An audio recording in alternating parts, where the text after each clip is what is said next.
Good morning, everyone, and welcome to The Water's Edge. Whether you're joining us online through Facebook or YouTube, or if you're right here with us in person, we're so delighted to have you this morning. If you're joining virtually, remember to hit that like button, share our content, and drop a comment below to let us know you're here. If you have little ones, our nursery and kids church are set up just across the lobby, providing a safe and engaging environment for all of them. The heart of our community is our volunteers, and we're always looking for more passionate individuals to join us. To get involved, simply scan the barcode on the screen or text the word volunteer to 884-793-7384. Let's not forget that we're a welcoming space for everyone, especially those facing challenges. If you know someone in need, extend an invitation to join us in person or let them know about our online content. Get ready for an uplifting experience this morning as we come together for worship and receive a powerful message from Pastor Tony.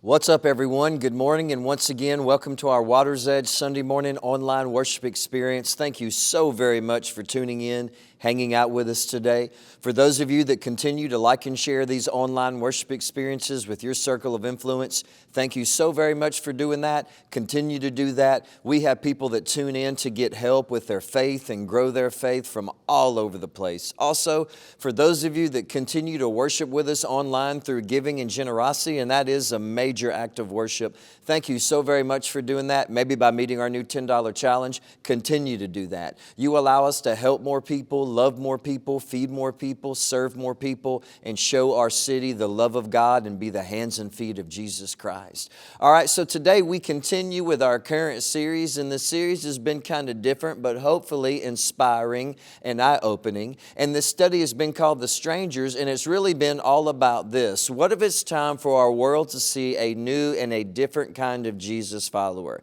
a new and a different kind of disciple with a new and a different kind of love, a new and a different kind of grace, a new and a different kind of compassion, and a new and a different kind of display of our faith and servanthood? What type of impact would that make? What type of impact would that make in our lives, in the lives of the people around us that we know, the lives of the people around us that we love, in our cities, in our communities, and in our world? Way back in September of 2007, when we started the Water's Edge Gathering, we always wanted this church, this assembly, to be a new and a different kind of gathering, a new and a different kind of church, a new and a different kind of assembly that practiced a new and a different kind of grace, a new and a different kind of acceptance, a new and a different kind of compassion, a new and a different kind of faith and love and service to the community. And from the very beginning, like I've told you over the past few weeks, this has always been our heart. This has always been our mission. This has always been the core of who we are and the vision about why we do what we do.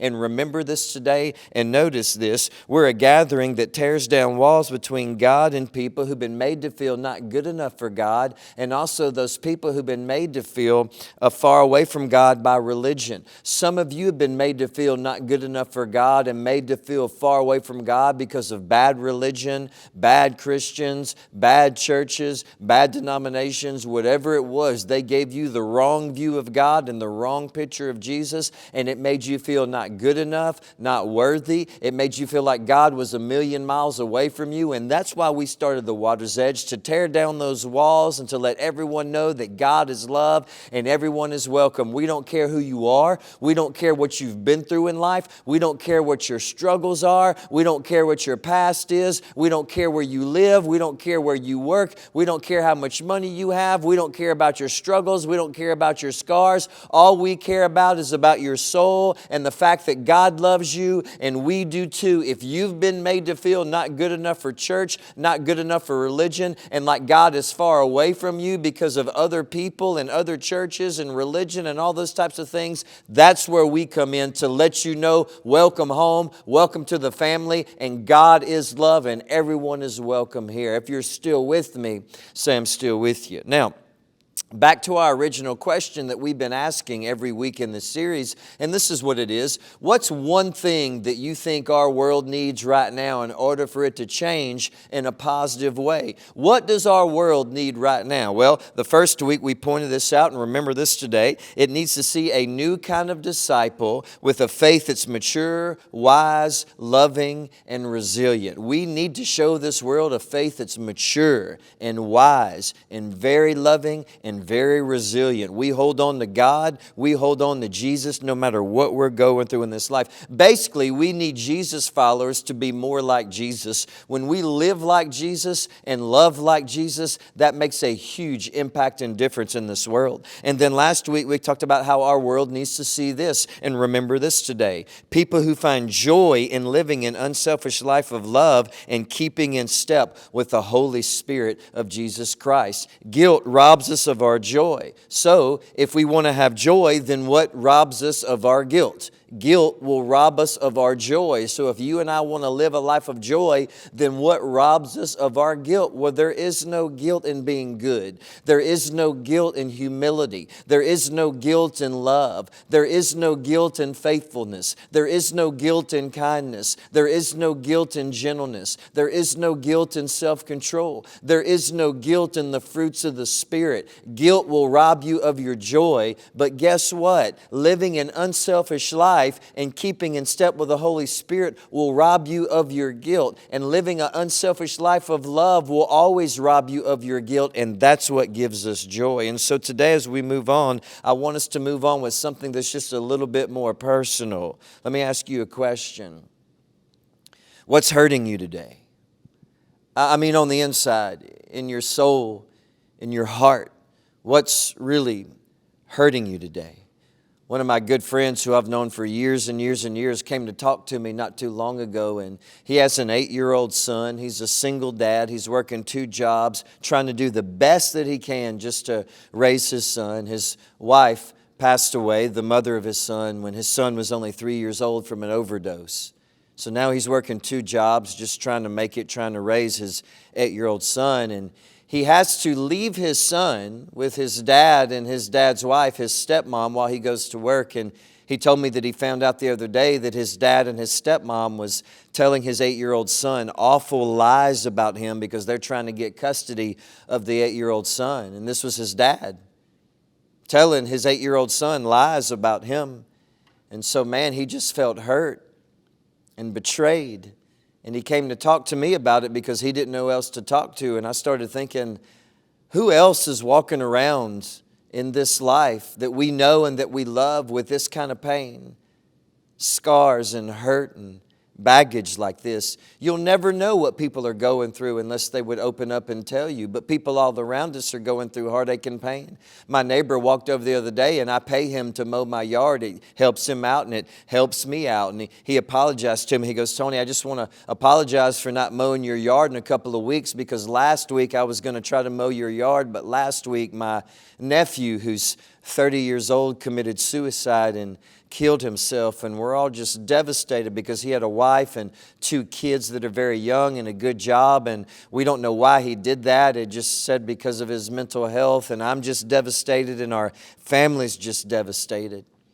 So many people that we know are walking around with heartache and pain. So many people today, so many of you, so many people that you and I know have wounds and scars and baggage of heartache, baggage of regret, baggage of pain. And some scars are smaller, and we can learn to face those scars, and we can get victory over things like that. But some baggage, some wounds, some scars are much bigger than that, and they're much deeper than that, painful scars. And some of you are going through this right now. You're not going through that little heartache and that little scar and that little wound and that little pain. You're going through major heartache, major wounds, major scars. And we can try to speculate and ask as to why all of this is happening to me, but you may never get an answer. You may never find out. But what we really want is this. We really don't want answers. What we really want deep down is to be free from all this, to be free from all this hurt, to be free from all this pain, to be free from these scars, to be free from these wounds and this baggage. We want to be free to live alive and healthy and whole and full of hope again. We want to be free to live alive and healthy and full of hope again. And I don't want what someone else did to me to determine all of that for me, and I don't think you do either. I don't want what someone else did to me to determine my peace and my happiness and my joy and my hope and my purpose again, and you don't either. Maybe you didn't see it coming. Maybe they turned on you. Maybe it felt like a major betrayal. Maybe it was something that was very confusing that happened to you because of someone else, and it's like you try not to think about it, but you do. You think about it all the time. You try to get over it, but how? How do you get over it? And then sometimes you think you're over it, and then something happens and it brings your mind right back to it. Something happens and it triggers that pain, and it triggers that hurt, and it triggers that heartache all over again. Then it all comes back, sometimes worse than before. And before you know it, it's been 1 year, 2 years, 3 years, 5 years, 6 years, 10 years, and it's still with you. It's still in your soul. It's still there. The hurt, the heartache, and the pain is still haunting you like a ghost. The pain, the scars, the baggage is still there. Maybe it doesn't feel as constant, but it always seems to resurface. It always seems to become a part of you and a part of your story. But does it really have to be? For some of you, your heartache and pain has become a part of you. It's become a part of your story. But does it have to be? Because if you make it a part of you, then you're not going to get free from that pain. And then eventually, resentment and revenge have you trapped. Eventually, resentment and revenge have you trapped. Month after month, year after year. And resentment and revenge just makes those old wounds and scars and baggage a lot heavier to carry around with you in this life. And some people would even ask, where was God when all this happened to me? I thought God was good. I thought God is love. Where is God? Why didn't God stop this? Why did God allow this? Why didn't God prevent this? Is God really good and loving? Where was God when all of this pain was happening to me? The book of Psalms says that God's eyes are on the nations. The book of Proverbs says that God's eyes are everywhere. And so that means this: whatever has happened to you in this life, even at the hands of other people, God saw it. He did. And He was right there with you every single step of the way. Maybe you didn't know it.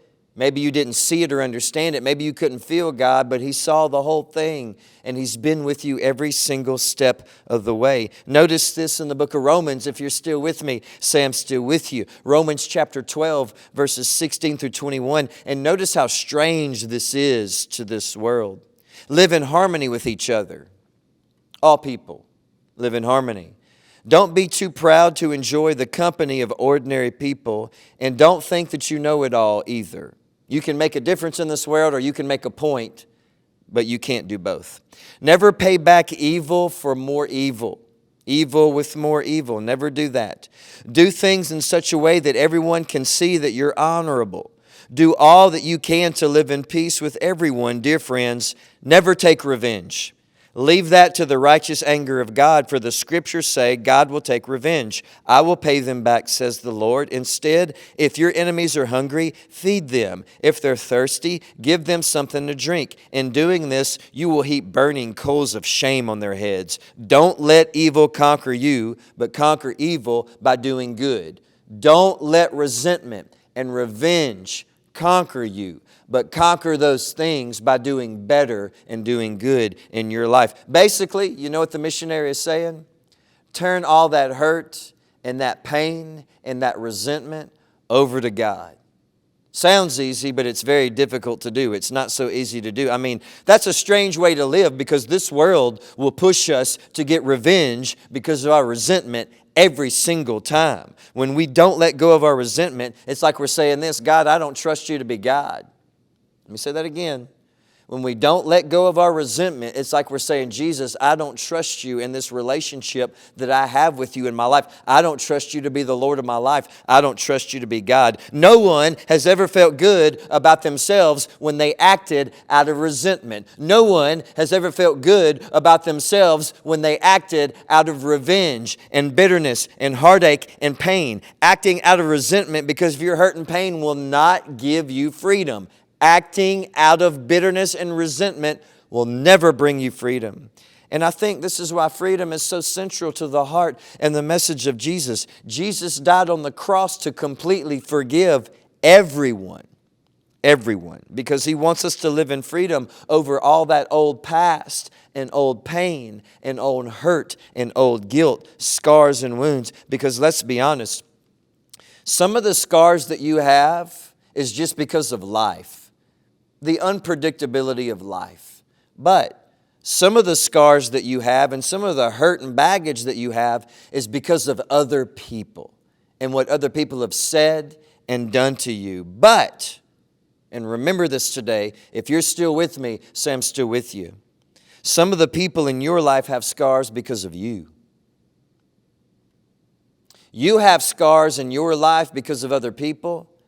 But some of the people in your life have scars in their soul and heart because of you. We're all guilty of it, but at the foot of the cross, there's complete forgiveness for everyone. The cross is God's way of saying that He doesn't hold your past against you.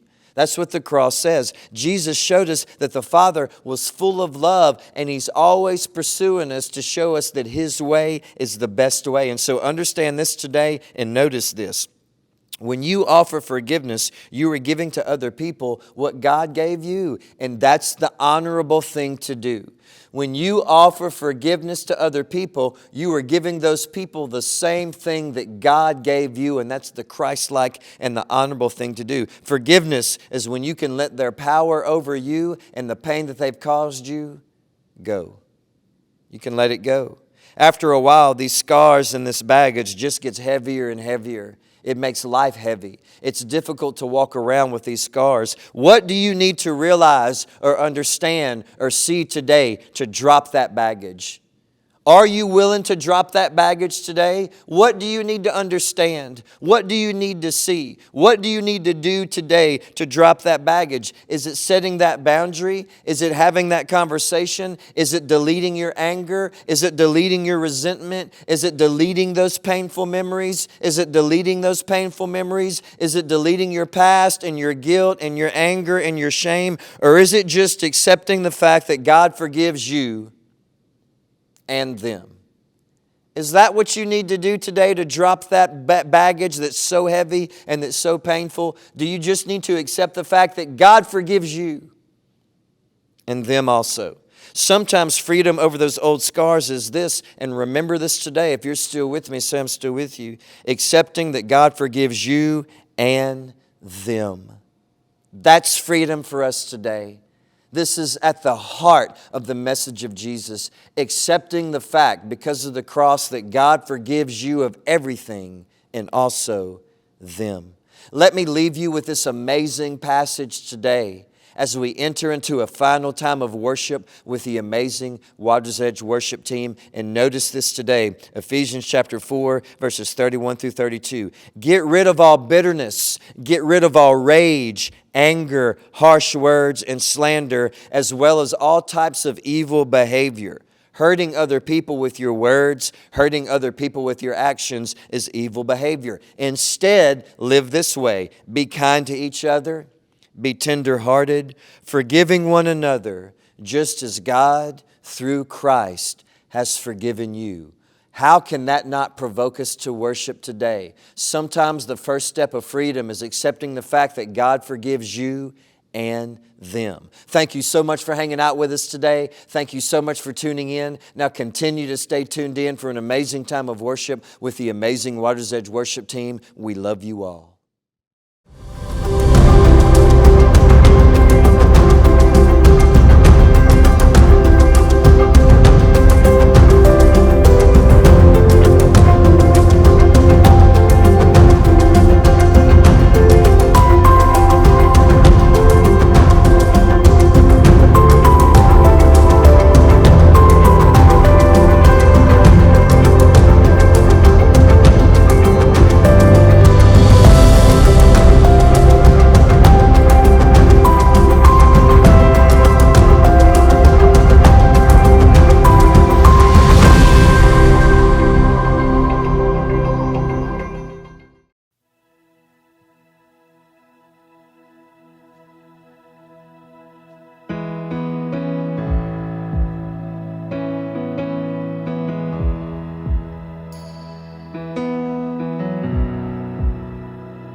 Darkness, my God, that is who you are.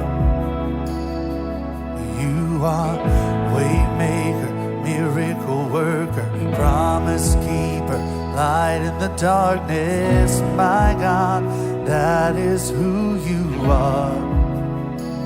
You are here, touching every heart. I worship you. Worship you. You are here, healing every heart. I worship you. I worship you.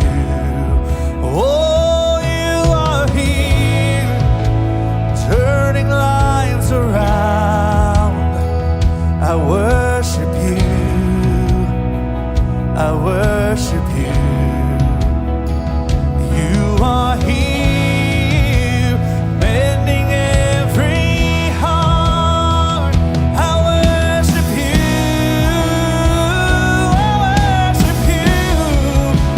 Oh, you are waymaker, miracle worker, promise keeper, light in the darkness. My God, that is who you are.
the darkness.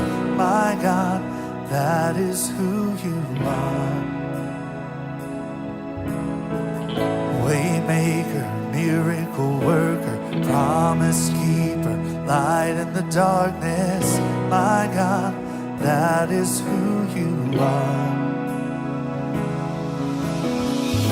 Even when I don't see it, you're working.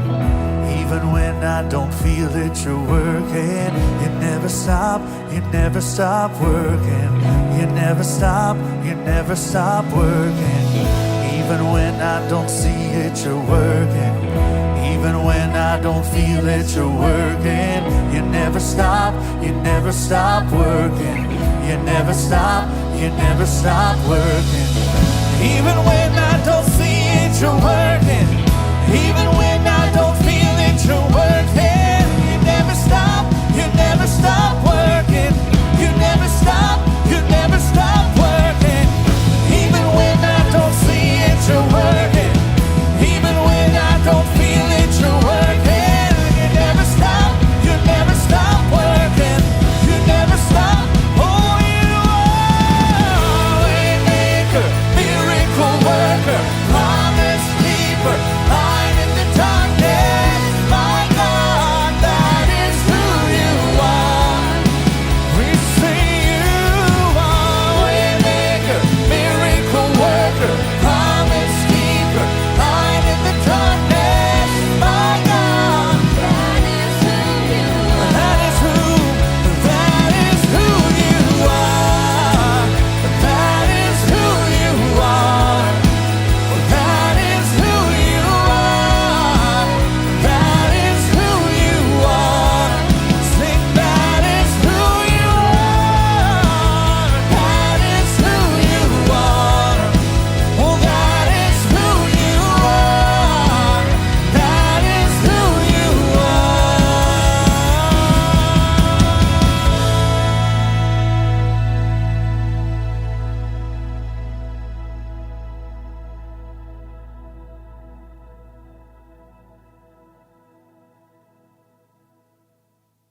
What a powerful message from Pastor Tony.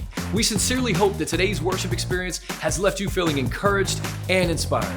If you found a connection in the service and want to stay engaged throughout the week, check us out on social media at Waters Edge Gathering on Facebook or WatersEdge_LC on Instagram. For a more interactive experience, consider downloading our app. It enables you to participate in online giving, enjoy worship songs, and replay messages from Pastor Tony. Whether you're curious about salvation and baptism, interested in volunteering, or have a prayer request, make your way over to our Welcome Center in the lobby. Simply scan the barcode and our dedicated volunteers will be ready to assist you. We genuinely love and appreciate each and every one of you, and we look forward to welcoming you back next week at the Water's Edge, where everyone finds a meaningful place to belong.